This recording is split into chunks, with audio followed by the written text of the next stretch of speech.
Perspective Podcast, episode 8. Episode 8. 8. Ocho. And we excited. I'm always excited every episode to get started. But this week we definitely have some topics that we it's very just sad to think about. Today's Thursday, but Monday, um, very tragic shooting in a school in Nashville. So I mean, everyone has heard about it and been talking about it. Our hearts goes out to those families and just that school, that community, and that's where the focus should be. So I mean, for me, just seeing that and the news Monday, I mean, what was like your reaction hmm when you first saw that in the news? Yeah, man. Like you said, we definitely gonna get into, I guess, bigger issues on this episode. But it's like, I don't want to say desensitized, but it's just like it's. I don't know if to say it's. I'm at a loss for words. I don't know if to say I expected it, but it's like I'm just not blown away when I hear about another school shooting, whether it's an employee, a former student, a random person. It's a university, middle school, high school, church, mall. Like it's just Yeah, bro. It's like mass shootings in America. I mean, I get statistically they're rare, but it's like it feels like it happens every week, every other week, every month at least, at the minimum. It happens every month. It's a mass shooting, and especially I guess what I really feel it's like why is school, where Yeah. everybody there is helpless, and you shouldn't go shoot up anywhere, but like why take the lives of innocent children who were, I think, what was this, in middle school, Brian, elementary school? I think it was middle school, right? I think it was a Christian school, so it might have been different age groups, but Mm-hmm. it was young, very young kids that Haven't even lived their life. three 9 year olds and then three faculty and staff. Yeah, like So you're targeting young, innocent people who have nothing to do with you, like, and especially to do any crime, anything against kids. It's just like you have no soul, no heart, no nothing. Like it's nothing but pure evil. That's what I thought. Like it's just a pure evil act. And again, like why kids? Like it's just and you it's sick. and you brought up the number. Well, you brought up the fact that it just feels like it happens so frequent. So I mean, an article that was released yesterday. The massacre marked the 19th shooting at a school or university in the past 3 months. So in 2023, there have been 19 marked school shootings, and this is As among of March 30th, as of March 29th. But March 29th. today it was something else. You brought it up, and this is now 130 mass shootings this year in the U.S. So this goes back, and and ironically, they connected Uvalde, which we'll get into later. But I guess for me, it's like I just when I hear news about this, I'm 23, and I just hear things about just individuals. But when it comes to the kids, for me, it's different because anybody that's younger than you that life was taken away, it just goes to show, like, and we talked about this on a personal level. When you're young, you're thinking about recess, playing on the game, having fun with your friends, school. Some people downplay school. I don't like going to school, but school at a young age, with the right environment, could be fun to socialize and just I never get past the fact the kids that experience that for the rest of their life. And we go all the way back to Sandy Hook, Mm-hmm. which when I was in like seventh, eighth grade, I don't know if you remember what grade we were in, seventh, eighth grade, Mm-hmm. and growing up and just you have the families of the victims, you have the friends of the victims. How can you go about just a normal life? You got shootings at a church, shootings at a school, shootings at a grocery store, all places where you go with no guard up. You go where I'm safe. I'm at a Christian school. I'm safe, and that's the biggest part to me. Where I can't like you said, I can't fathom what would go to someone's mind to do this at Mm-hmm. a school. And it's been some individuals that have schools do the shooting, do the killing, and then kill themselves. And it's just for me, like the heart goes out to those families, and I don't know, it's like the emotions of just hearing it, and it's like I don't want to be desensitized. Nobody wants to, but it's just like we always say, like not again. This can't happen again, and it happens again, and we say not again. It can't happen again, and then the cycle continues. So, because you know, kind of, I guess, elaborate on the Uvalde, because this Mm-hmm. Monday, sadly, marked the 1 year anniversary of Uvalde, the same Mm-hmm. day that this Nashville shooting happened. So Mm-hmm. And I terrible. mean, it's like before I even get to that, like I told Brian, for some insane people out there, it feels like it's a like an event. Like, oh, today's the 1 year event of a mass shooting in so and so. Like, it feels like some crazy people out there, they're doing stuff in honor. Like, it's the 1 year it's 1 year since the Capitol riot. Let's do it again. Like, that's what it feels like sometimes. Like, stuff is just Mm. timed up to where it's like people are waiting for specific dates when something that correlates with it to act and do something harmful to people. With the Uvalde situation, what Brian's talking about is this week it came out, the week of March 23rd, it says 30th, 29th, something like that.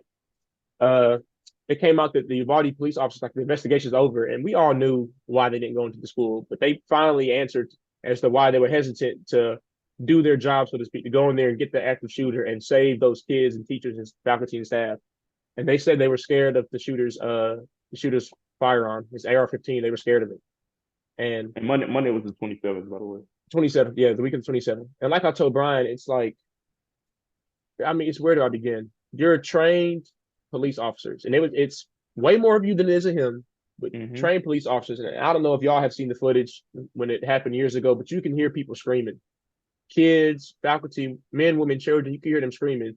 And while you hearing them screaming, you looking at dozens of officers standing and hiding behind a corner with their guns out, with their body armor on, with all their buddies Mm-hmm. with them, safe. And it's like it's to me that's evil too. Like especially because you have an obligation to do something. As a regular bystander like me or somebody on the side of the street, you're just somebody walking down the road and you happen to see something going on near you. But as a police officer, you're called to the scene, and then let's not forget the fact that parents had to force them to even go into the school. Yeah. So now you're begrudgingly already in the school, and then you're already hesitating to go do your job. Yet you're hearing people literally lose their lives in terror, and it's just that's evil to me as well. Like, And I brought this up to you plenty of times, but I put it as, I mean, anyone that's a trained professional that is in the military, the police officer, anyone that, in a sense has to use violence at some point to their career doesn't want to use violence. But you signed up for a career, you signed up for just a lifestyle where at any given moment, you know, high speed chase, robbery, someone break a house break in. You might have someone you had to chase them down. Like your job and your profession is based off of the unknown. In a sense, not saying you want this to happen, but you live for those moments. That is why you are a police officer. That is why you are.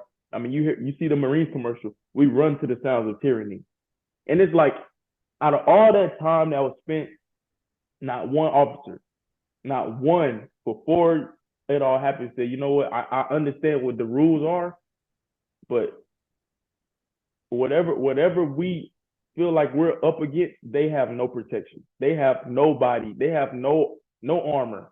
They have no ammunition. So for me, in that situation, and kind of contrasting the Nashville situation, the shooting, which, and this is later on about preventative things like what can we do to fix these problems. But mm-hmm. Nashville, 14 minutes went by, officers came, responded, and were able to kill the shooter. Still damage was done, but for Uvalde, it just seemed like what could have been if they would have reacted to the situation sooner. Mm-hmm. 21 lives were lost in Uvalde, and And, it's all hypothetical, but you know what I mean, like. and I mean, with Uvalde, it's for me, it goes back to the question: who's going to police the police? Like this to me is a group of police officers doing something wrong. You were called to the scene for a specific task, and I mean, Mm-hmm. like I told Brian today, growing up, we have lockdown drills in school. In college, we get emails about active shooter training. Like I feel like active shooter scenarios are a common training and practice in law enforcement. Like that's not a hypothetical. It's not uncommon. Like this could very well happen, especially in America. The Second Amendment is very strong and present. So you're called there for a very specific reason that you train on, and y'all are, for lack of better words, pussyfooting to get inside. Parents have to force you to go inside. If you don't go inside, I'm going to go inside. And then you get inside, and I remember watching the video at first. Police officer, like one of them heard a gunshot and ran back and fell, and then got up and hid behind the wall. It's like, I'm not saying go in there with no strategy, no plan, running there willy nilly and just become another victim.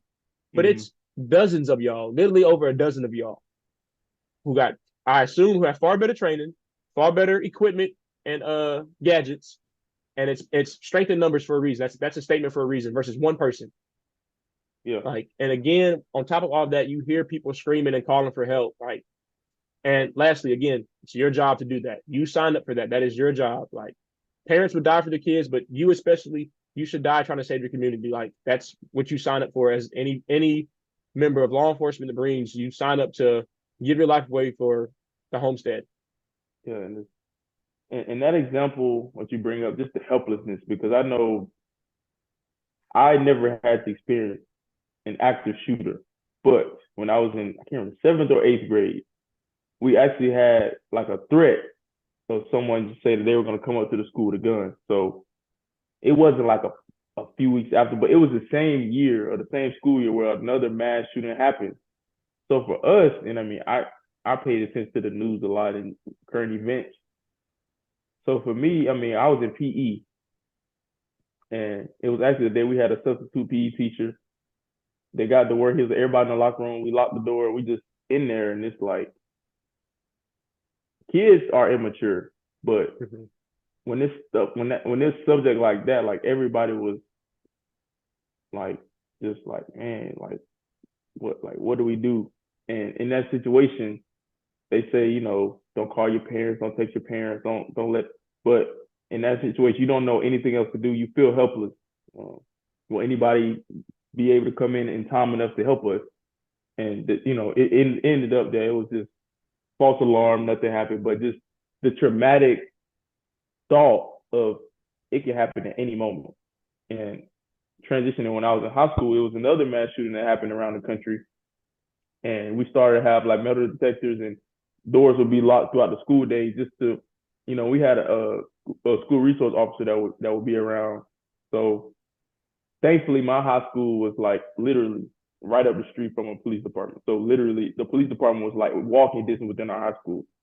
But it just made the question that even in Nashville, the police responded in the way they should have responded, and it's like you never know, unpredictable timing, and it's just so sad because you think about it. Whether I'm at Walmart, whether I'm at church, whether I'm at school, somebody that is hateful, that is evil, to decide that, you know what, today is the day, I'm gonna do this, I'm gonna do that, and that's the part where helplessness is in. You can do everything you're supposed to be doing, and because somebody is evil, lives are lost, lives are changed forever. So that's like, I know you have like a personal, I guess, anecdote, and then I have like some kind of questions or scenarios into how I feel like what could be done in these situations to prevent this. And I mean, like Brian said, I'll talk briefly about my experience growing up. I mean, like I said before, I think we called them code 500 or code 300 drills, but pretty much just meant the school's on lockdown because something's going on. And I mean, not me personally, but I remember being in classrooms. You know, we're all kids, especially young teenagers. My classmates, my peers, cracking jokes, trying to make people laugh, screaming when someone touches the door. So y'all practice school shooting drills? We would all lock they would lock the teacher, lock the door, cut off the lights. We would sit like the opposite end of the door and not say a word for the 5, 10 minutes, 20 minutes, however long it lasted. That's what we were supposed to do. But like I said, I had classmates who would crack jokes and make people laugh. And like I said, you know, back then, I mean, school shootings were still a thing, but back then, like, I don't know, I feel like we didn't really take it seriously. But I feel like nowadays, especially in schools, high school, college, middle school, public schools, private schools, you hear lockdown or that school's equivalent, it's like, oh shit, it's serious. Like, we just saw, I mean, especially kids today, everybody got TikTok, everybody got some type of social media, everybody can see the news. We just saw a school 2 days ago get shot up. Like, when we hear that over the intercom, it's I feel like kids legit get scared these days. And this is the ironic part. It's like, don't call your parents. Like, and I kind of get why, they tell students that, but it's like, what happens if there were no parents at Uvalde? How would that have turned out? Like, and it's like I would tell my kids, if something is going on at your school where you are in danger, I don't care if it's a bully beating you up, if some crazed individual in there with a weapon trying to hurt people, call me. Like, that's what I would tell my kid. I don't care what your school says. If your life is in danger at school, call me. I don't care if I'm at work, if I'm out to eat, I'm on the way. Me and your mother, like, we come to get you. But it's like that statement will be valid to parents if schools could protect the kids. But it's like, you got kids that are dealing with mental health, getting bullied, and now school shooting. Well, the past few years, school shootings. It's like, parents don't feel like their kids are safe at school, from the stuff they're potentially learning, and then physically safe. Like, I mean, but that's a whole nother can of worms to open up. But yeah, bro, it's just like, I feel like kids are legit scared now when they hear a lockdown drill or lockdown. The school's in lockdown right now. Like, and you see, I mean, and the thing is, which, I mean, I had a phone in the 7th grade, but Instagram wasn't what it was. I feel like I'm not even old. I'm 23, but Instagram wasn't what it was back then. What it is now, TikTok. So you see it everywhere. So there goes the thing too, because it's, to me, a true parent is nothing like a parent's love, like a father, a mother. I don't care about me at this point. My son and my daughter is in there. I could care less. I live my life. I don't.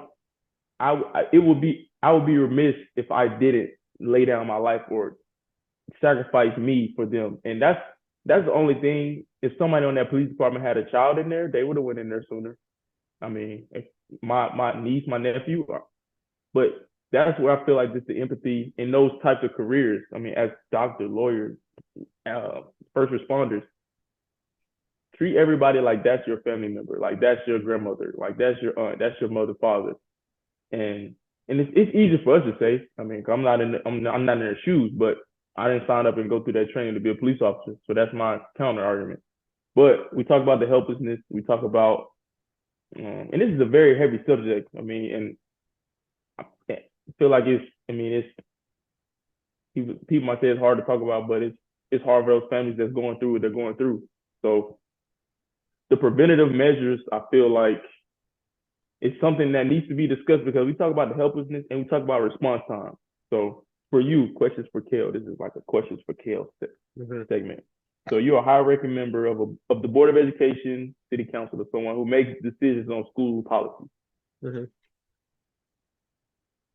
How would you come up with the school active shooter prevention plan that is something that your school system could implement right away, that would allow teachers, faculty, staff, to immediately be able to protect, disarm, or just make themselves as safe as possible? Protect, yes, because it's like, it's sad to say, but all of this is unexpected. And for somebody to call 911, something had to happen. But from a school standpoint, we know that federal law that teachers can't have firearms at a school. But I mean, anyone besides law enforcement. Yeah. Anyone besides law enforcement. So if you're on a board of education, what is a realistic policy that you can implement to protect your students and to protect your teachers and your staff in your school system? I know that's kind of like hard, but what do you think realistically could be done? I mean, as far as policy on the spot, I don't have any policies, but I can think of things I would do the next day. Not policy, but just I mean, if I'm, let's just say, the highest ranking member on the board, I'm immediately meeting with the local police chief, local sheriff, local law enforcement agencies, and saying, what are the best things we can do in an active situation? This is before it happens. Before it happens. Okay. And I'm taking their list. If I get 5 from here and 10 from here, I'm combining that list into one, and I'm having a meeting with my staff, from the people who work, from the teachers to the people who work in the cafeteria, to obviously my school resource officers, to people in administration in the front office, to people in the building. I'm saying, here's what I've gathered. Here's what the professionals have told me we can do to best protect our school. I know at my school personally, you couldn't get in the building unless the front office buzzed you in. Every other door around the building. every other door around the building was locked. And to get in the main entrance, you had to get buzzed in. You had to be a student, you had to be a parent, you had to show ID. They had a camera out there. You had to show ID and prove you were there for a reason. So I would implement that too. Like, I'm sure most schools do that. Every door is locked, obviously, and whatchamacallit, you have to get buzzed in. I mean, you could also do things like increasing the amount of what's it called, student resource officers. Yeah, SROs at schools. I know I told Brian, I feel like, from a police perspective, if I'm a police chief, I'm going to every school in my county, every school I'm nearby, maybe meeting up with other police chiefs to delegate who gets what school. And I'm going to the principal and saying, hey, I'm the police chief at so-and-so police department. Can I get a blueprint, a schematic of this entire school?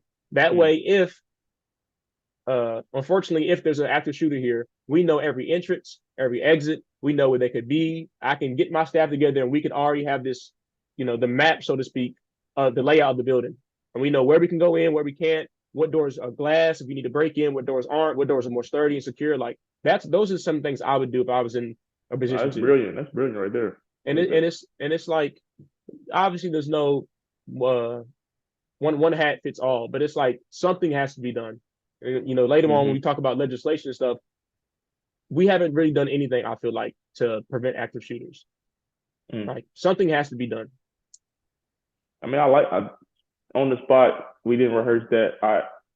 Just from a few moments, you can see the planning. And I know for a fact that any person that cares that school wasn't affected by this is doing something, having a teachers meeting, board meeting to say, okay, like you said, we have to be stricter on our policies, because like the buzz thing, hey, I'm here to check out Cale. And who are you? Are you on the list? Like, rules might have to be put in place that are way more strict and take a longer time than normal. But if it's about the kids, anybody that's coming to wouldn't mind adjusting or having to readjust their schedule. Just say, hey, it might take 2 extra minutes for you to get in, but we just trying to make sure. And and a thought that came in my head when you brought up the SROs. And I joke, and this is a subject where I joke about. Like, I'll be driving down the highway, like, and it's just officers that's just sitting on the road, which speeding, obviously you don't want anybody to go so out of control on the freeway, but it's just sometimes where I feel like it could be better use of time for some officers just to be sitting on the road trying to catch people speeding, like hiding your car. I never understood that. I mean, if law enforcement officers are watching, if any logic behind trying to hide behind a tree, people going fast, there's nobody on the road. You know what I mean? So stuff like that makes me think, I don't feel like we have a shortage of officers, is what I'm trying to say. So whether you have a big school, small school, and like I said, my high school is right by a police department, so I can't relate to schools that might be not in the city, because my school is smack dab in the middle of downtown Birmingham. But it's like something in a sense has to be done to where maybe you would normally have one, why not have 2, 3? At a big school, 4 or 5, like. And it's like, as a criminal justice guy, it's been proven that just police presence, appearance of police officers deters crime. It's like, it's common sense. If you see a robber, is he going to rob a bank with cops sitting outside? Or is he going to rob a bank with nobody sitting outside? Which one of them more likely to go commit a crime with? Right? We're not saying it's going to stop it completely, but it's more likely that, okay, I'm not going to go commit this heinous act because it's law enforcement right outside. And like Brian said, you see him trying to hide behind trees or put up a fake cardboard cop car. I never understand that. Like you said, bro, y'all just sitting there talking all day, hoping somebody speeds by when that time could be better allocated for us taxpayers. And it's like, I want to shift the conversation to, for a long time, I mean, obviously the person that commits the act is the most accountable, and they deserve worst punishment that could ever get. This incident in Nashville, death, which anybody that does that, has that mindset, deserves nothing less than death to me. Like, that's terrible. I mean, terrible. The officers handled it very well. In the case of the schools, and what can they do better? What can they fix? From a governmental standpoint, let's change the conversation. Now we're talking about the schools and preventative, locking doors, SROs. But from a governmental standpoint, I'm from Alabama. You do not need a license to get a gun. Anybody that Second Amendment, there's nothing wrong with the Second Amendment. But anybody that sees these situations and says it's not the guns, that's not the problem, to me, you're looking at it from a bias standpoint because you can have the most guns ever in the world, but you got to open your eyes and realize that this is a problem. Like the regulation is a problem. I mean, and it kind of goes back to what we talk about with the schools. Anybody that cares for people's safety and their well-being wouldn't mind having, in a sense, stricter gun laws, potentially worldwide. And you can get in the conversation about the NRA and the whole mechanism behind the whole product of what guns mean in the country. But then you look at the leading cause of death for kids are guns, are violent, violent gun crimes. So that goes to another question for you. What realistic gun regulation or legislation can the country implement? Like realistically, what is something that can be done from the top? We talk about how the schools can help and try to create crisis prevention plans for active shooters. But what can the government do to assist these schools in that process? Because before you go, evil and bad things are inevitable. And that's the saddest thing about a world filled with sin. It's always going to be problems. It's always going to be violence. It's always going to be people that do crazy things. But how do we plan for the inevitable is what we're asking. Like, we know it's going to happen, but how do we prevent the severity of it? And how do we deter it as best as we can? And I mean, especially with America, things are done federally, but also at a state level. I would say, first thing off the bat, it's like Brian said, like, and I'm a proud firearm owner. I'm 22 years old. I did everything I could, everything I had to do to get my concealed carry back in North Carolina. I followed the law to get my gun, and I had no issues. Passed background checks, did all the training, waited the few weeks it took, paid the fees, all that. Law-abiding citizen, had no problems with any of the steps. I would say into the training a little bit, like kind of elaborate on that. Yeah, every state's different. For North Carolina, I wanted to get my concealed carry, which means obviously in public, I can conceal my firearm legally. I had to take a class. I think it was an 8-hour class with he was a member of a SWAT team. He worked in a jail. He was firearms instructor. I had to get above a 70 or 80% on the shooting test to obviously prove I can, I'm not going to shoot somebody off the side of the road or something like that. And after that, I had to pass the background check at the sheriff's office and the actual gun store. Pay the money. I mean, get fingerprinted, all that, get all my information. That way, if I do commit a crime, they know it's me. And I mean, after that, you're pretty much in North Carolina. You're pretty much good to buy a gun. As long as your background check comes out good, you got the money to pay for the stuff. You pass the test. You go to the actual class. It's pretty straightforward, at least in North Carolina, to get a concealed carry permit. It's very straightforward. And I mean, but like Brian said, I would say, state level, country level, whatever. And again, I'm a proud firearm owner, but it's like, I don't know if I agree with not needing a license to get any type of gun, whether it's a long rifle, shotgun, firearm, open carry, concealed carry. To say anybody can get that as long as they got the money for it, so to speak. To me, that's like, I feel like you're kind of opening the door to make a quick buck. Like, you can come in here as long as you got a few $100s, you can get any gun you want. I don't need to know who you are. I don't need to get your fingerprints. You don't need to have a license. You don't need to go through any type of training. You could have never shot a gun before, but because you got money and put it in my face, I can sell you this firearm. And I mean, it's interesting to go into gun shops and see these type of people in there. It's definitely interesting to have conversations and stuff. And a lot of them I feel like are proud Americans and stuff. But it's like, to just say, like Brian said, some states or his state doesn't have a license to get a gun. I don't know. I feel like you just open the door. We want to close the gap and make it harder for bad people to get guns. And that, my last point, I know everybody in the comments will say criminals can get guns. People who break the law, who don't care, are going to find a way around it. I get that. But if you are a law-abiding citizen, such as I am myself, you should have no issue with doing the right thing to get what you want.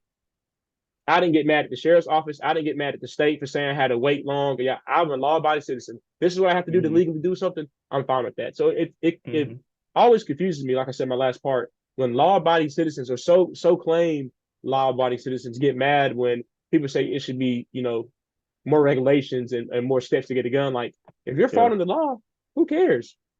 If they say you have to have a background check to get a gun, why are you mad about that? Do you have something on your history that you don't want to pop up? Is there something that you did in the past that is going to deter your chances from getting a gun? Like, that's more of a personal issue. But for law-abiding citizens, you should have no problem with the steps it takes to legally do something. because you're a law-abiding citizen.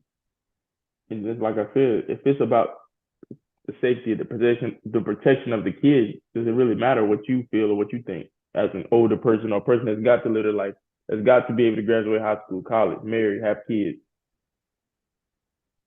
You can't say that for everyone, and that was no fault of their own. So, and you even told me this: a person that has a gun shouldn't want to use it. Yeah. Like on a regular basis, you got a gun. I don't want to use this, and it's sad that we live in a time period where a person that has a family or wants to protect themselves feels the need and the obligation to have a firearm, and that's sad. But for protective purposes, I don't want to use it at all. I'm only using this if like 911 personally, my life is in danger. It's the only time I have to use this. And yep, it's briefly. I mean, like you said, like, and the reason behind that is because I don't want to have to be in a life or death situation. I have it in case it happens.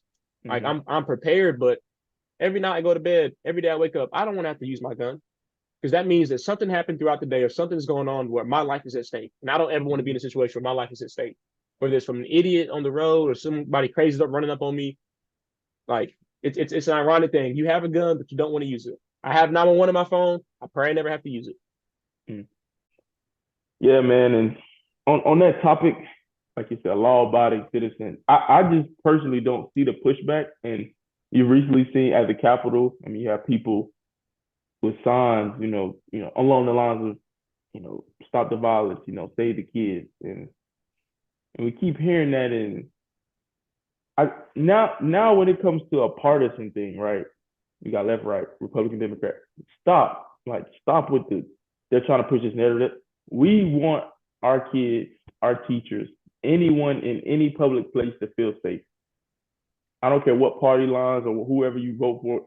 To me, that doesn't matter.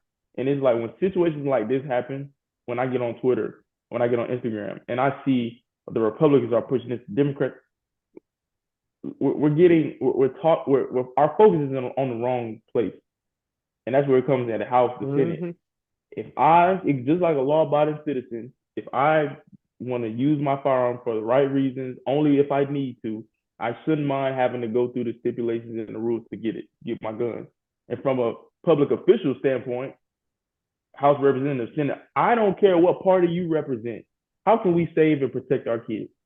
And I know this opened up a whole thing for you because it's just too much of a conversation of left, right. Just like it makes people like us that are young, that look at voting and look at the electoral college and be like, what's the point of voting if all people are gonna do is gonna disagree for 4 years, bash the other party for 4 years? How are we gonna grow? And I mean, my last thing about the guns thing, and I'll get on to the House and Senate. It's like there is no restriction limit that they could put on getting a gun wherever state I live in that I would have a problem with.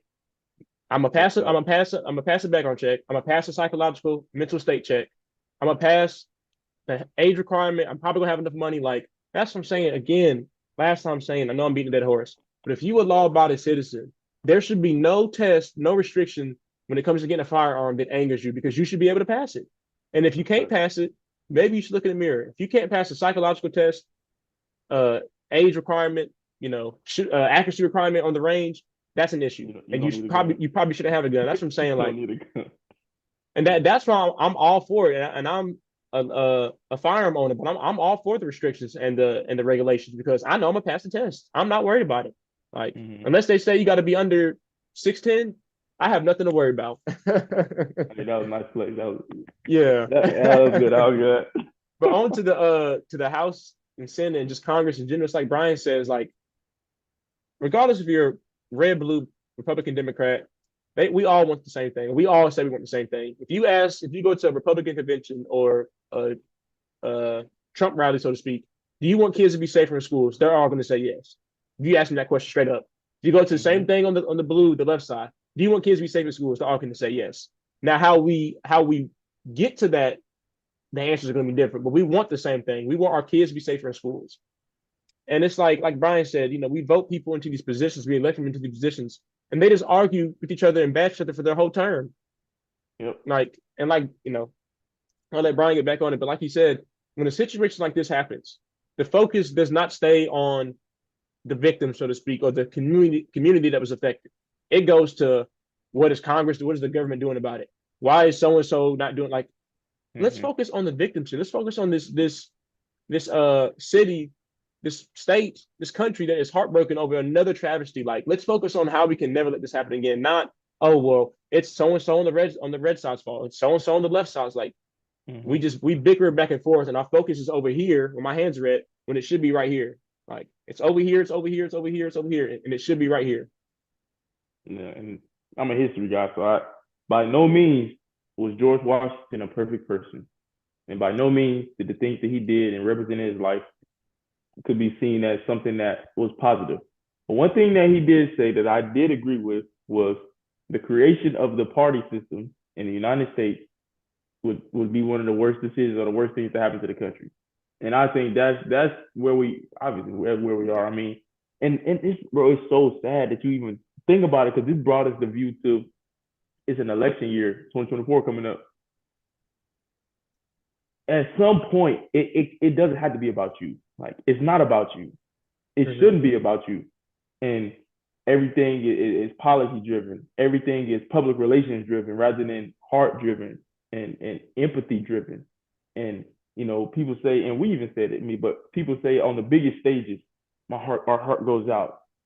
But like I said, you cannot when these situations happen. Michigan State, I can't remember last month or something. Just countless times where the stuff happens. You have both sides rather than me and you before we even got on the subject didn't say anything about a partisanship, nothing about that versus what needs to be done. But it just goes back to I could care less who does what like let's solve the problem. And my only thing, and that's just I always say this with every subject, why does it have to be that way? Even when a person is running for an office, if I'm promoting my policy, Brian versus Cale, why do I have to throw dirt on your name? The Brian Sims campaign, Cale Harris is terrible at this. He's bad at that. I'm promoting my policies and what I'm trying to do. Like I want to get in the law, never want to get into politics. Because that system of just kind of like it goes to that competition, survival of the fittest. To campaign, I have to show why I'm so much better than you. Let me promote what I promote. You promote what you promote. That's our campaign. But it's like that never stops. It never stops. And we talk about this school shootings. We talk about free lunch. We talk about a lot of things in our country that could be, you know, healthcare. And it's always one side of the versus United States people. We're united. It's a democracy. What can we do together to fix all of these everlasting problems that just never, and I'm not saying that would be the difference between us addressing these problems, but people realizing that we're fighting each other and our focus is off. So I know I got off on the tangent, but I kind of feel like this kind of connects to like LeBron thing. So I'm gonna let you rock. Yeah, man. I definitely, I want to piggyback on that real quick. Like you said, it's like we're, supposedly the United States of America, United Nation. Like, but it's like, and I'm not gonna say since a certain president, but it feels like just for a while now, years before Trump, if that's what people gonna think I'm gonna say since Trump, no, but before Trump, like it feels like for a while the country's just been getting more and more divided. I don't know if that's because social media's become more popular and anybody can see anything, like technology and stuff, but it's like the country's become more and more divided. And like I said, we all want the same thing. We all want kids to be safe in schools. We all want people to not go debt, not go in debt trying to go to the doctor or something like that. Like we all want the same thing. It's just how do we go about it? But on to the, I guess, kind of transitioning from this is to the LeBron thing. Like I told Brian earlier, LeBron is doing stuff and did something today that it's like this is the stuff we elect people in positions to do. Like let me I can pull up the post real quick. But it's like, as y'all know, LeBron has a school called the IPromise School, and I think it opened maybe 3 years ago now, something like that, in Akron. It's been a while. So it's been open for a few years, and I'm just gonna read some of the few things. We can put it up on the screen here for y'all to see. I'm just gonna read some of the few things that LeBron is doing at his school. The students get free uniforms, free bicycles and helmets, free transportation to the school up to 2 miles, within the 2 mile radius, free breakfast, lunch, and snacks. They get medical care. This is all free, including eye care. They get mental health support, a financial literacy programming, full-time food pantry with everything from fresh produce to hygiene products, and free transitional housing for IPromise families who need stable housing. So those everything I just named pretty much sounds like a government program. Free food, free transportation. We got lower income housing for people who need it. We teach in programs like financial literacy because you will need that. That is not an option in life. You need financial literacy. You need to know how to do your taxes. You know how to take out a loan for a home, a car, whatever, a business. You need to know how to budget for your family. Like that's not an option, at least in America. I don't know anywhere in the world that's an option to not understand finances. But everything I just named sounds like government programming. And like I told Brian, I get, obviously LeBron's campus, the IPromise School, is definitely a smaller sample size thing than the entire United States. But that's what we vote people in for. I'm voting you in so we can have, more affordable housing. I'm voting you in so maybe these prices at the doctor's office and all these medical companies can come down. But it's like he's doing it. Why can't that not be implemented on a wider scale? Like, I don't know, bro, but it's crazy. And it just goes to show like somebody like LeBron is such a role model to so many. Like it's so inspirational that somebody's doing that for kids out there. Like it's crazy. And I mean, nothing against LeBron, but he's arguably one of the best, if not the best basketball players ever. And he didn't go to college. He didn't get a master's. He don't have his doctorate. But all the things you named. About to say. And bro, we always hear. But all, like what I was thinking while you were talking was like, that is what school should be. Like when you think of school as an institution, and you think of how can school, you hear school should help you get prepared for life. School should help you get prepared for life, no matter where you come from. Granted, there are people that come from different socioeconomic backgrounds, different households, different just everybody comes from a different place, whether that's financially, whether that's locally, globally, wherever. But when it comes to a school, what are schools doing from the grand scheme of things that is helping people through life? So in that example, if in a perfect world, in a perfect euphoria, students don't have to pay for school, meals, like say it. Too long. We're about to get them going. We talk about it's about the kid, like, and it goes back to those different backgrounds and where certain kids come from. And I've gone to school with certain kids or just known people through the city that are in foster care program systems, and hats out and shouts out to all those individuals that take those kids in, treat them right, and give them a sense of family that they weren't able to have. But you have kids that are going to school during the year, and this is their only meal. Now, one thing I did like was school started implementing breakfast, because that was very big. Because some kids, like, I go to school, this could possibly be my only meal of the day. Why are we charging our kids to eat?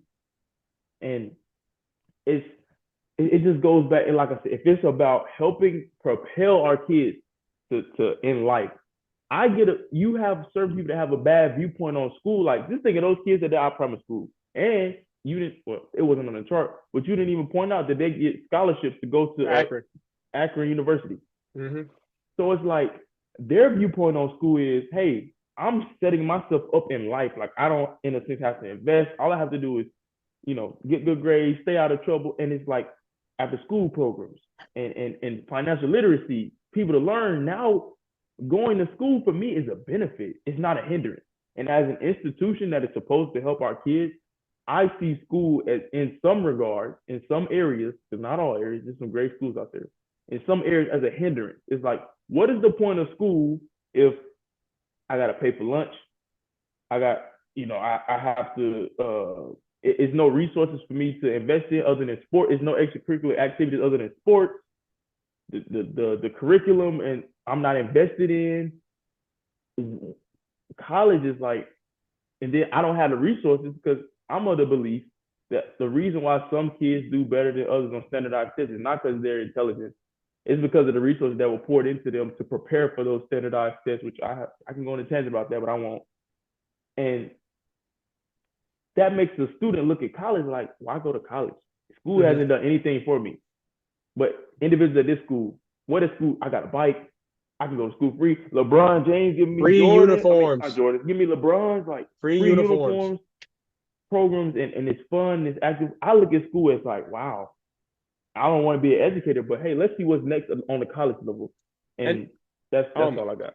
it's like the education Not, system, I feel like is one of the things that I get, I don't even know how I want to start, but it's like I feel like in the education system there is not a lack of money, and that's what I was going to get at Brian. It's like not at all. you Not at all. charging kids for meals, but it's like the teachers are underpaid too. Like where is the money going? Like you can't say you charge it because we paying teachers so much, so we got to make the money back somehow. Teachers are probably the most underpaid people in the country, so they not getting paid. We charging kids for stuff they can't control, like my parents' income. So now my parents make above a certain amount, so now I have to pay. And let me say that too. I was on free lunch, and then my parents had to pay for lunch. Lunch is expensive regardless. $5 a meal, $3 to $5 a meal, twice a day, 5 days a week for what 8 months out of the year, 9 months out of the year. That adds up over time. I don't care what nobody says. That's if your kid doesn't get anything extra. I don't care how much money you make, who you are. That shit adds up over time. But it's like I'm saying, bro, where's the money at? You're not paying teachers. The facilities Mm. aren't the best. They're not. You're not. I'm not in a state of the art building. Uh, and I'm paying for lunch. It's like, where's the money at? Where is the money going to? Is it going to the people in the county, these elected officials? Is it going to their back pockets? Like, this is it's not in the schools. The curriculum is not good either. Like, and kind of like with the LeBron school, like I said, bro, financial literacy. Like, how important is that? Like, and like How Brian important said, is that? you feel invested in, so you want to give more effort. Whether you're an athlete, you're an employee, if you see that people genuinely care about you and want you to do better, what are you going to do? You're going to give more effort. 11 times out of 10. It may not be every kid may not give maximum effort, but for the most part, 99% of the kids at that school are going to give maximum effort because I enjoy going to school. It's a school like no other. My family, like I said, they got affordable housing options for kids. My family is taken care of just me going to the school. And to top it Mm-hmm. off, if I want to further my education, I get free tuition at the nearby college. Wow, close Like, to but my this is family. and this is my last point. It's like Yeah. this is all something that not one person's doing LeBron, but like his team, whatever. But it's like, why is this not implemented on a wider scale? Like, if LeBron can do it, then the United States government, who's $100 trillion in debt, can do it. But that's a whole nother How much? topic, whole nother podcast. Hundred zillion? I think it's like 30 plus trillion. If LeBron can do it and he's a billionaire, then surely the government can do it, who has way more money than LeBron will ever have, any taxpayer will ever have, any citizen will It's, ever have. it's like seeing stuff like that. It's just like why not? Like why not do that on a wider scale? And you bring up a good point because I have family members that are teachers and educators, and shout out to all the educators out there because you even see students now, even when if the school system or if the circumstances aren't the best, some teachers and educators can make that student feel like, you hear a lot, man, that teacher really inspired me to be great. You might see a tweet, my third grade teacher, Miss Johnson or something, Mm-hmm. did a lot, invested in me when nobody else would. Like teachers have to be therapists. Now, okay, let's educate, they teach that's what they are trained to do. Mm-hmm. They have to be therapists in situations where it might be an issue at home, domestic violence, situations of mental health. A teacher has to embody all of that. And obviously, it's not about the pay, but it just goes to show a lot of these issues and problems, like as taxpayers or people paying, we pay the lunch. We as citizens, without the power, without the status, without the stature, as in just proximity to rules and stuff, are given the task of fixing the problem.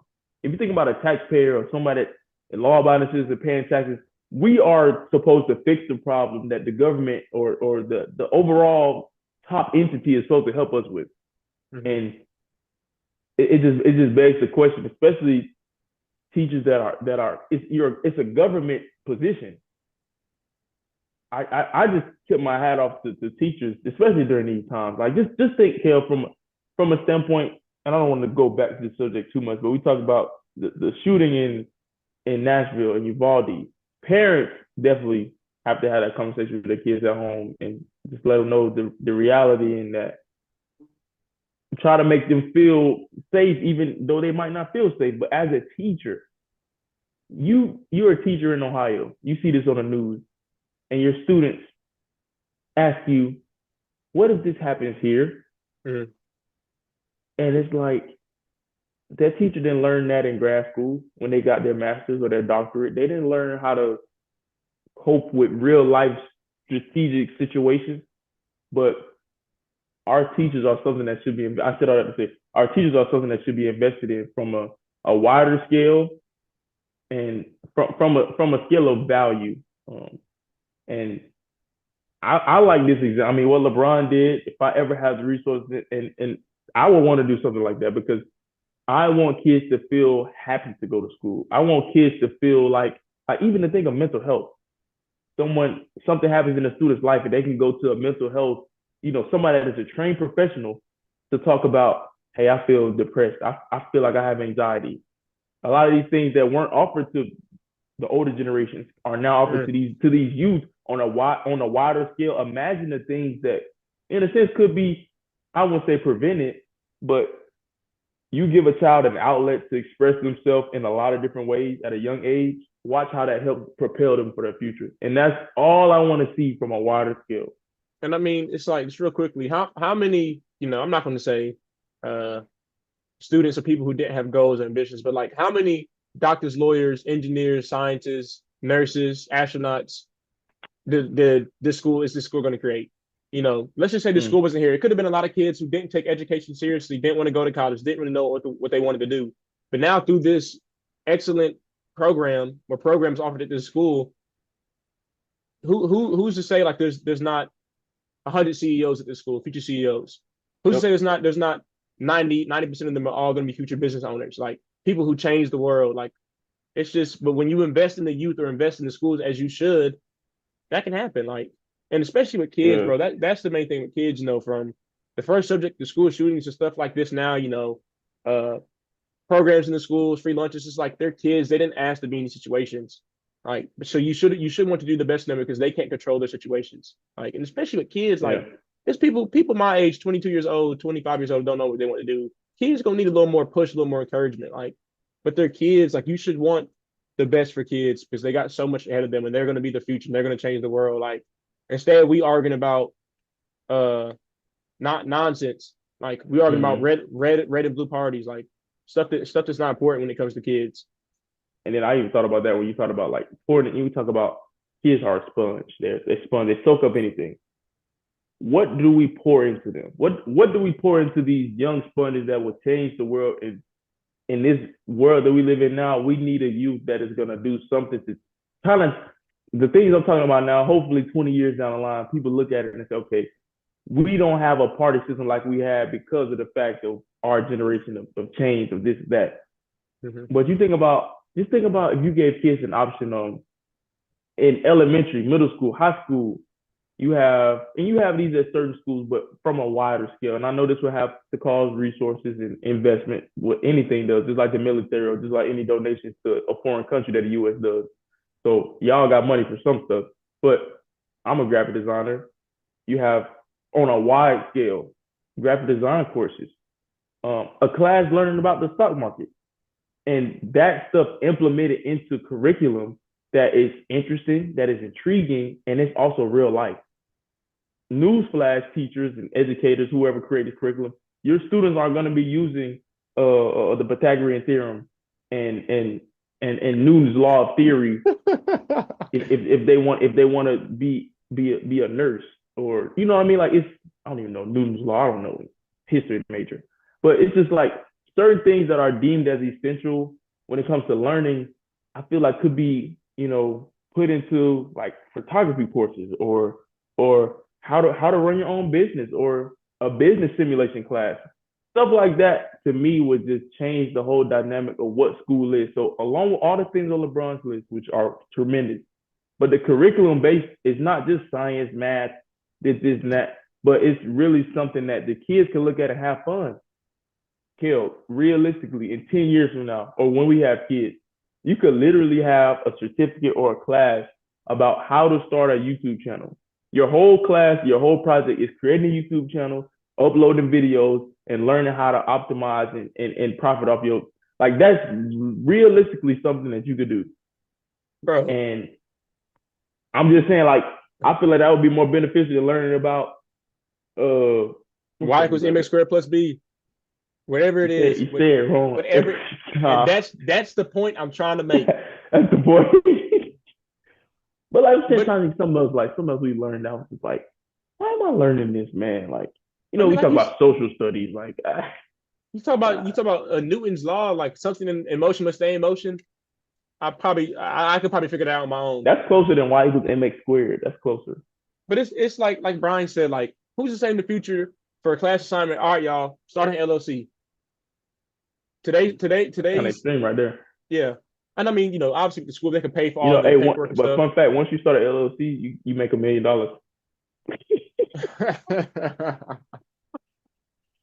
Once It's you all start an joke, LLC, all joke, you make $1 million. all joke.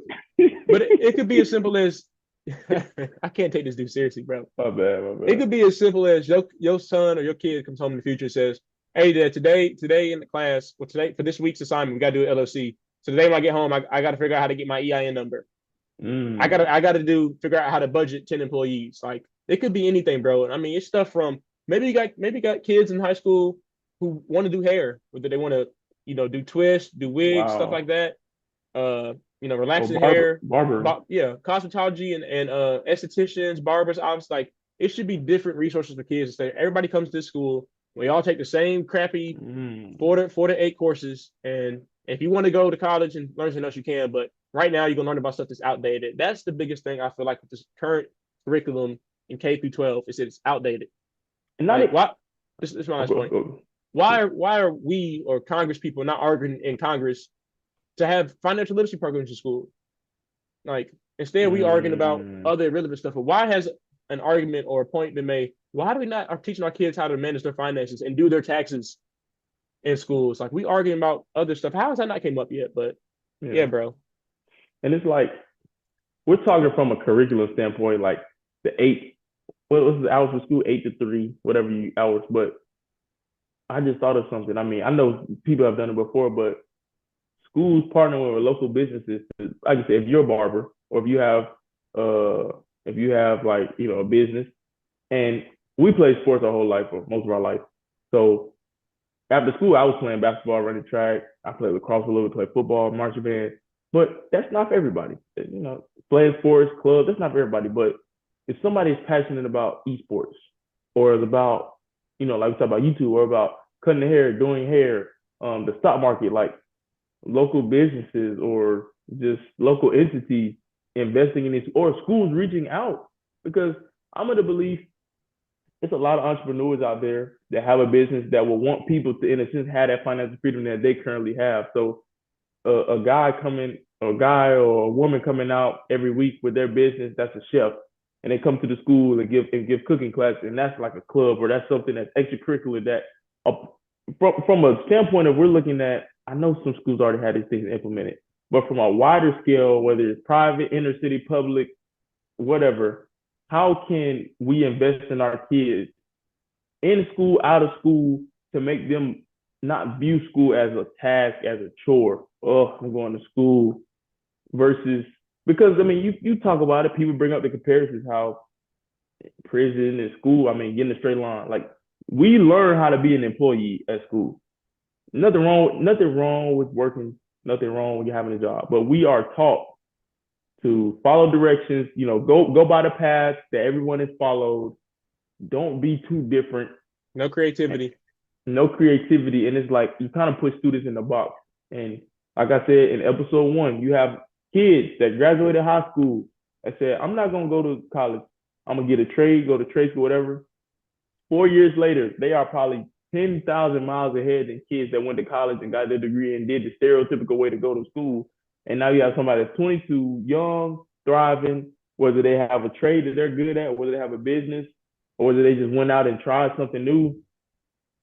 Who's really ahead? On paper, it's the college graduate with the degree and da da da. But in life, that person has already learned how to do taxes. That person already got their own house. Probably not in debt or as much debt. No, they don't have any loans. So I like how the conversation kind of shifted, but we're going from what LeBron did and what he's doing in his school. we commend that on and off the court. I think he's a beast on the court, but off the court, that's to me that's more memorable, and that's something that I feel like we're gonna even appreciate even more once he retires and he's no longer playing. I feel like he can do even more, and maybe you partner with other artists or rappers or whoever around the country that have influence. Like, we hold Bezos, Elon Musk, Zuckerberg to a high standard because they're like so rich, Bill Gates. But if the government from a wide view is not really going to do anything, it's kind of going to come down to the influences and who has the most status. And just think if Elon Musk started a school, Mm-hmm. people going. And it's like the thing with this is what we're saying, well, what I'm saying at least is like we elect you in these positions to do these things. LeBron is a freaking random basketball player and is doing what we voted you in. Not random. Yeah, but I put your name on a piece of paper and put it in a box, and I'm going around bragging saying, yeah, I voted for you. I'm defending your name and at rallies, clubs, bars. I'm voting you in to do this stuff that a freaking basketball player is doing. Like, but we all want the same thing. We all, when you put the mic in our face, say, do you want this, yes or no? We all say yes, but one person's doing it, and the people we voted are not doing it. Like, hey, LeBron is leaving a legacy. So, like, please stop. But it makes you think, and I mean, we're both business minded, and when it comes to stuff like this, and we talked about Mr. Beast and how he's inspirational, stuff like this for me is inspirational because obviously there is hope that there are people out there in the world that want better, but it's just like, what can we do? What can we literally do to make our kids feel invested in, feel like they have something to look forward to? And it's just like, for me, I look at it and it's just, it's not, to me, it's not always about resources, granted, but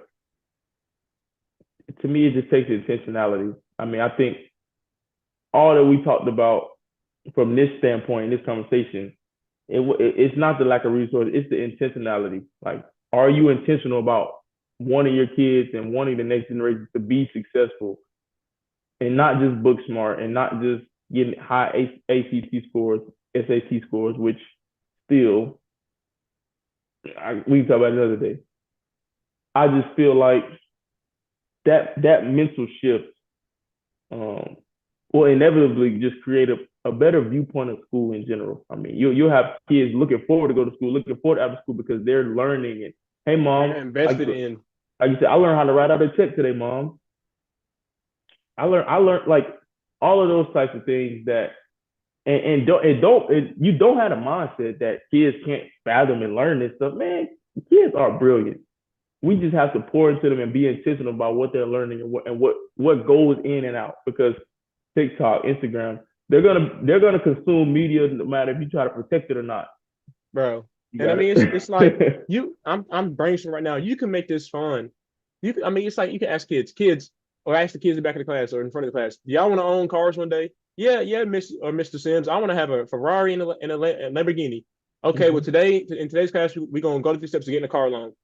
Like, you can make it fun. Like, kids want to have all the newest stuff: cars, shoes, clothes, house. Do you want to have a mansion one day? Yeah, I want to have a mansion, Mr. Harris, Mr. Sims. Today we're gonna go to the class. We're gonna go through how to get a home loan. Like, it's not so simple, but like, why is it not implemented? Make the learning and stuff fun. Make it fun but practical.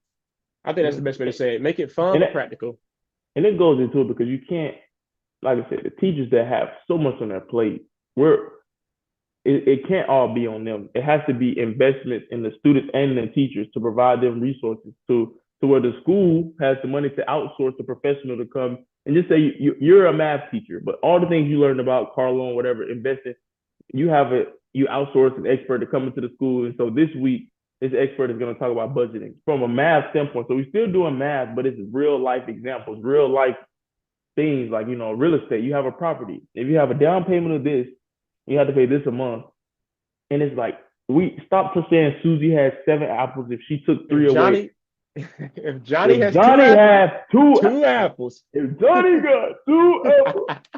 That is the funniest like meme when people yo, like, relax. Your parents said to say, if Johnny had 2 apples and he took one away, how many does he have? 3. If Johnny has 2 apples. Like, bro, it's just put the answer in for me. Like, I'll learn it eventually, You know how they used to say, you're not gonna have to calculate in the future. You gotta learn how to do it. bro. I'll be in the store. It's 15% off.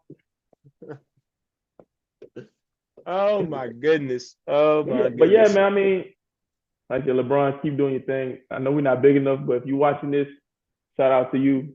Michael Jordan's still the GOAT, but we love you, LeBron. And just everything that we talked about today. I mean, I really feel like it's some substance of it to where I mean we talk about this stuff all the time between us, but it's about it's I feel like the main thing from this is bigger than us, man. It's bigger than us in everything we do, and especially people that are older and that are past this. Like, what can you do to make education or make that path to success easier? And that's what we want to do. That's what I think, podcasts like this and others are for, to just let people listen and just to get ideas. And I mean, just through this, I thought of ideas like, man, what if one day, I'm an attorney and I start hosting and having internships, paid internships for high schoolers to work through the school and this class credit and stuff like that. Like, how can we innovate and change it? Because it's more than one way to skin a cat. And it's in the educational system, we always talk about, the standard and this and that. Like reinvent the wheel, reinvent it, because there's multiple ways to success. It's multiple ways to just being a person that has a successful future. Mm-hmm. And I mean, like I said, bro, you can make all this stuff, all these life skills things you want kids to do, invest in them. You can make it all fun, bro. Like, Oh yeah, for sure. I mean, I feel like kids, already have a short attention span, but you can make it all interesting and interactive and engaging. It don't have to be, all right, today, so and so, this is percentage of that calculated. Like, you can make it interactive, engaging, especially with technology. I mean, yeah, it could just be so much better. You should be falling asleep in class. It feels like it's dozing off in the back of the class, drooling. Like, when will it end? I was for like this. 8 hours a day, every day. Some kids are Nah, clocking in more hours at school than their parents at work. Bars, bars, bars. I'm not saying I'm throwing shots at parents. Some kids clocking in more time at school than their parents at work. And yeah, man, after talking about all that, I want to get into some hypotheticals. I love on a podcast when we do stuff like we kind of put each other on the spot and ask each other questions, put each other in situations and scenarios. So I got some I got some stuff here for you, man. Let's see what you can do. Putting Brian in the hot seat. Yo, can you stop laughing? Bro, everybody started. Everybody listens up. I'm a fast talker. They know this. It's good, bro. Yeah, we about to put Brian in the hot seat real quick. And I guess I'll answer these too. But all right, Brian. Let's go. Question number 1. Let's see. What's a good one I can start you out with? Ooh. Okay. Describe a future business you want to have. You can be as descriptive or as vague as you want if you don't want nobody stealing your ideas. But describe a future business you want to have.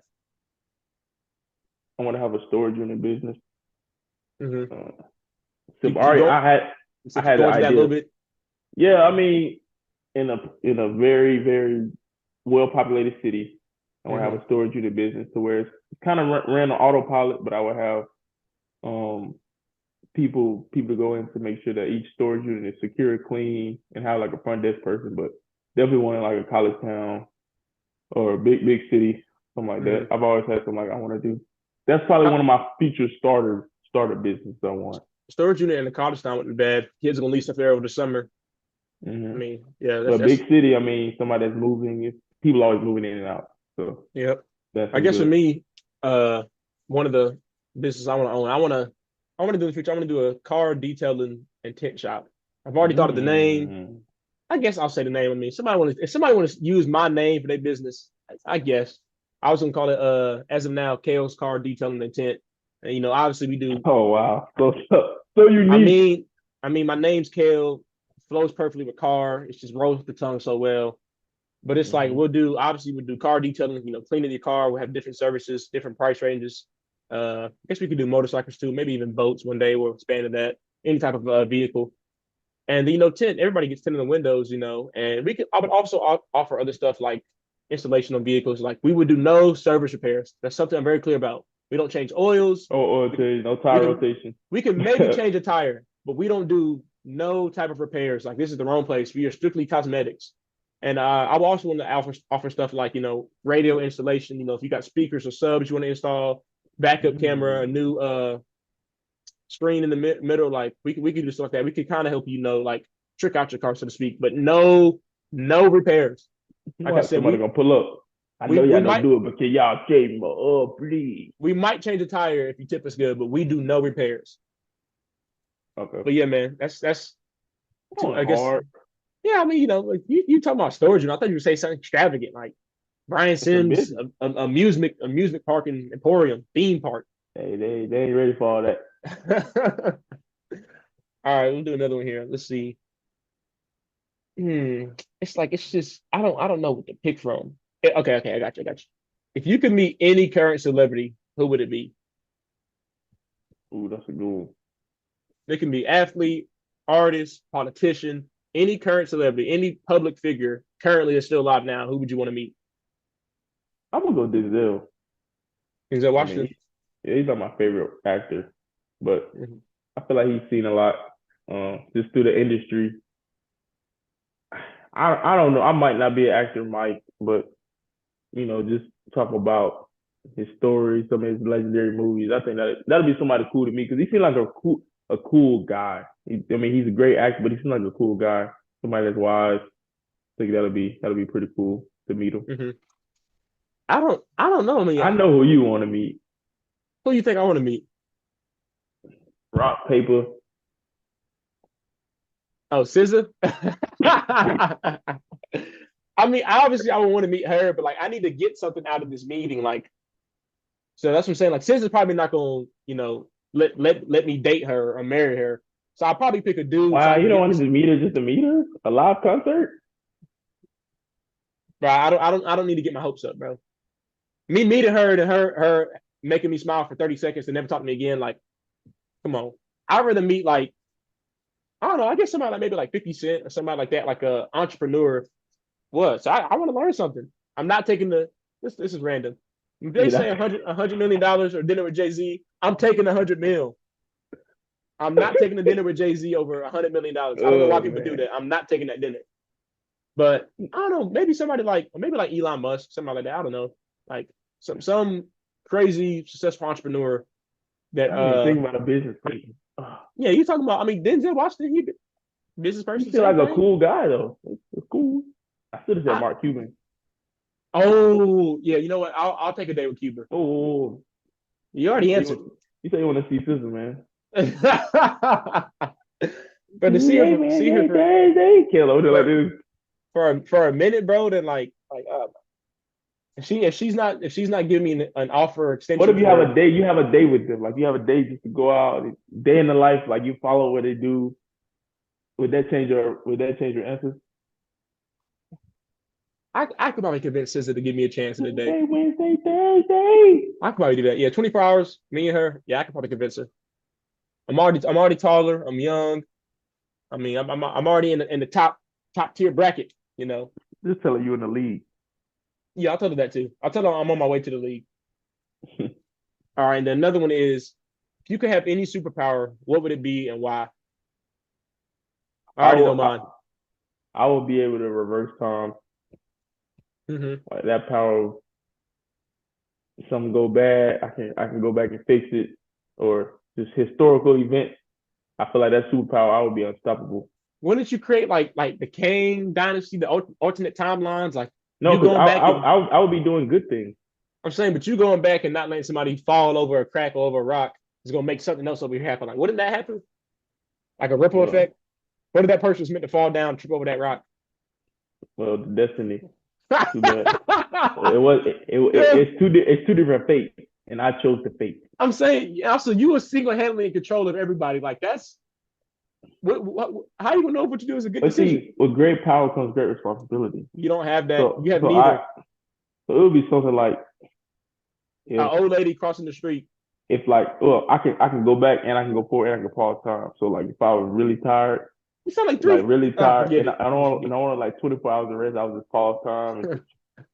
First, I said name a singular superpower, and then he can tell me some. Well, I can stop. I can control time. I can control time. Okay. You could just control time. I'm telling you, you're gonna go back and change one small thing, like, and it's gonna mess up the entire world. We're gonna have COVID part 2. Come on, bro. What's your superpower? My superpower is teleportation. I can teleport anywhere I Ooh, want, whenever I want, how I want. I can be asleep. If I want to, I nah, can that's teleport hard. somewhere. I don't have to That's see the hard. inside. I can teleport to Area 51 and come back out. Teleportation would always be my only answer for superpowers. You can do That's anything. hard. You can bring. Yours might be better than mine, but you can't change history, so too bad. I can change the future though. Teleport, not time travel, sir. That's I me. bro, I can go steal the answer Whoa. the answer to how to get FBI, rich. we got him. I'm We gonna, I'm gonna got go him I'm gonna go to the red-handed. I'm gonna go to the Capitol and take everybody's IRS paperwork and burn it. Everybody get free taxes. Like, I'm gonna do something like that. I'm gonna change the future.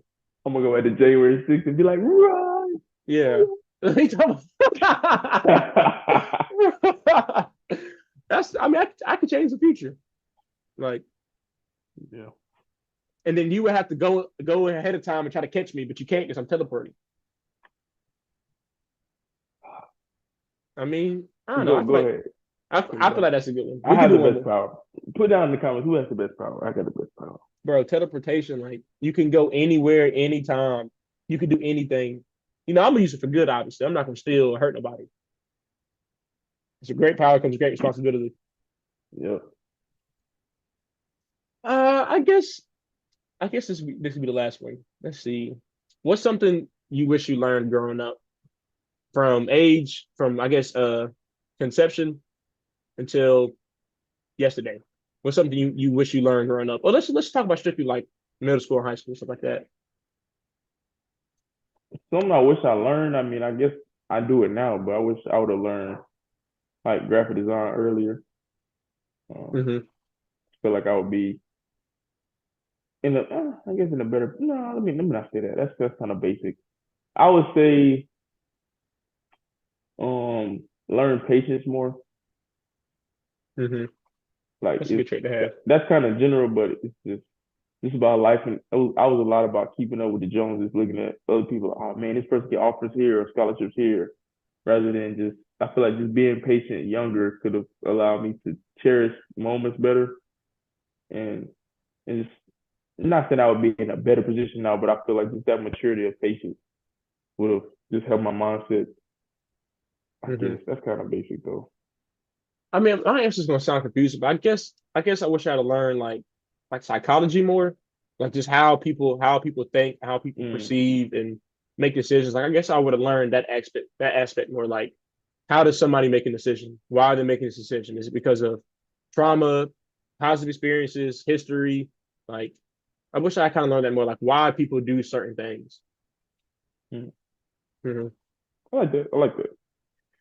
Yeah, But patience yeah, was a good one. I guess it was a good one. yeah, patience, man. That's key. But yeah, man. Hey, episode 8.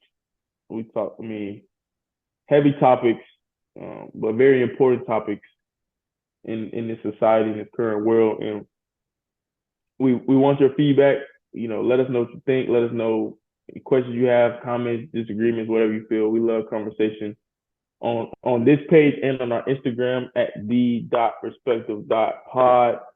We appreciate y'all for tuning in. And Cale, I'm gonna let you say the catchphrase. One podcast, two perspectives. You know how we do it. Episode 8. We out. Appreciate Appreciate y'all, man. y'all.